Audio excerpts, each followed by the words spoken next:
Welcome everyone, this is Danny from Danny's Life and Travel, and this is part 2 of how to find a cheap flight.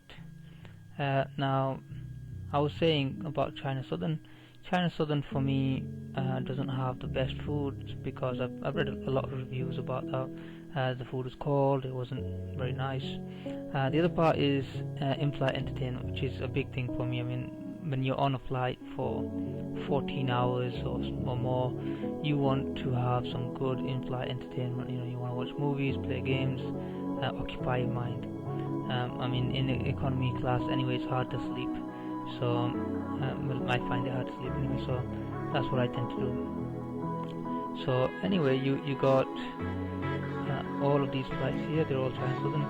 Now, I don't really trust the agencies, so I've never booked through these agencies. There is one local estate agent that I go through, and I only do that because he's local and I can go back to his shop and have a go at him if something goes wrong, And they're very good anyway. But for the most part, I don't trust the agencies and I don't go for China Southern at the moment. I mean, in the future, if they get better, if they improve, then yes, I will do that. But for now, I don't book through them. And what I tend to do is on the website on here,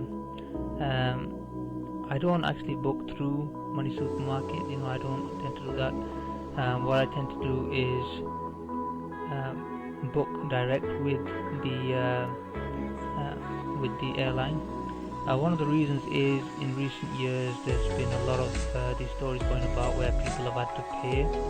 So say you have to take 2 flights to get to your destination, and halfway through, so you're getting on your second airplane and they're asking you for money because they can't pay for the fuel for the flight.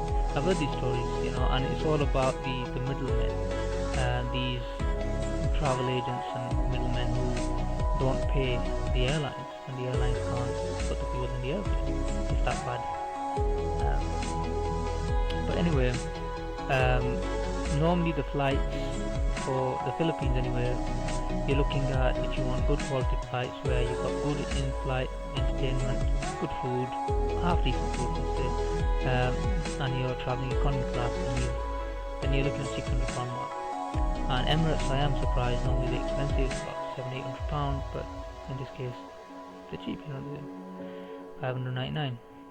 But again, what I would do is I wouldn't take this at face value. I just do this as a general outline, just to see where the flights are, which ones are cheapest.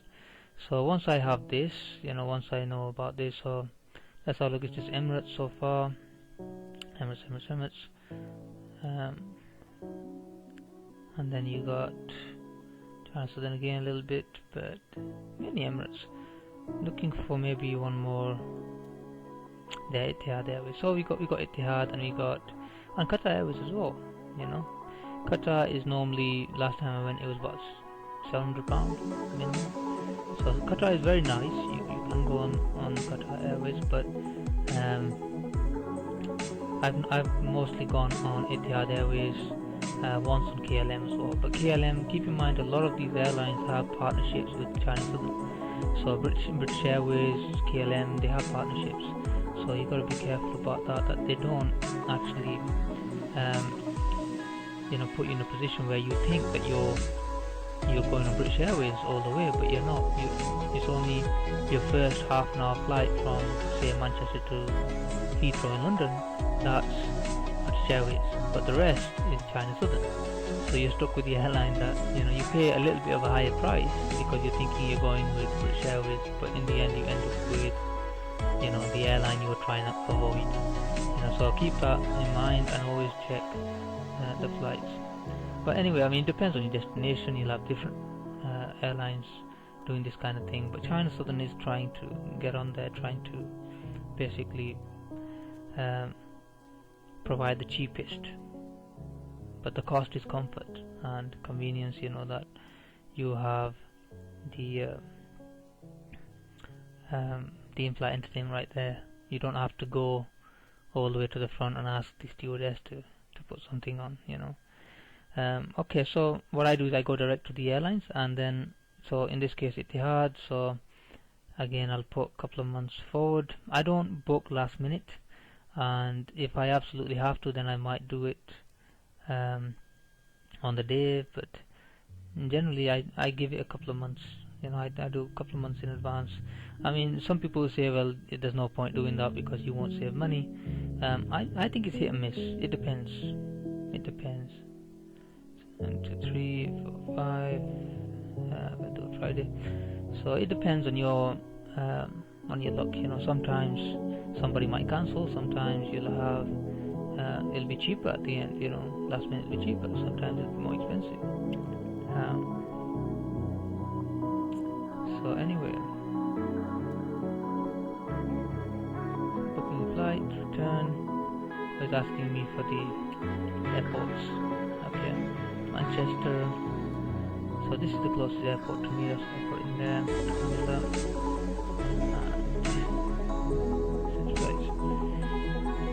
Okay, so you go direct. It should give you like a grid formation. Here you go. It's like a grid, and you can move a few days either side, and it's always, I don't know why, the return flight is always cheaper. You don't get it. Going out is always expensive, and then you can choose what time you want the flight. So if you're going during the day, you can go during the day. It tells you that's 3:25, 15:25, and that's the cheapest, the economy saver. That's what I go for. And then on the way back, Manila again. During the day is good. Remember, if you're going to big cities, remember the traffic is horrendous. And if you're going to Manila, especially Kuala Lumpur, Manila, traffic is crazy. So make sure you have plenty of time. If you're relying on public transport, then make sure you don't go too early. You don't book it the return flight too early in the morning. So again, 6:24. That's roughly what I paid. £6. Or 6.60 I think I paid once, but that's it. And again, you can convert it to your own currencies. It's 73 pesos or 74 pesos to the pound. For the Philippine Islands, 55 baht to the pound for Thailand, and it's I think $1.56 or $1.60 for the US dollar, to the pound. Again, it's changed. I heard it dipped today, so. Anyway, that's how you find cheap flight and you book it. So you go continue from there, and then ask you for your name, your mobile phone number, and so on, and it's done. And in the end, what will happen is, I've got a couple of minutes left on this video, so it's going to be quick. In the end, what will happen is you can check your flight here. You can there you go, before you so you can manage your booking, and you can check in online as well, so keep that in mind. You can do that, and they'll give you a booking reference. You put it in there, and you can check in, or you can manage your booking and change your meal requirements as well. Anyway, that's it for today, guys. I hope it was helpful. I hope you found it educational. Please like, subscribe, and comment, and tell me what you think. Well, goodbye, guys.